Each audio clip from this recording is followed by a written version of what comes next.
का रे भाई, भैया भाभी के मुंह दिखाई का देले बाड़े? का बताएं रे भाई, ले भाभी सुन ले। मुंह दिखाई में हमके सोना के टिकवा देले बा। एक बेरा दो बेरा तीन बेरा चार बेरा पांच बेरा छुला। का भाई ले भाई मलवा कुछ कहले बा का बड़ा काहे उदास बाड़े? का बताई रे भाई, ले मलबे सुन ले का कहले बिया। दुनिया के ले जाई भगा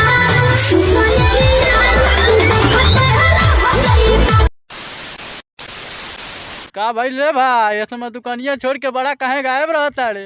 का बताई रे भाई, एगो नचनिया वाली से प्यार हो गइल बा। हम सड़ियावा तू रंग झूलनिया बोलम हो जाके नचावा नचनिया।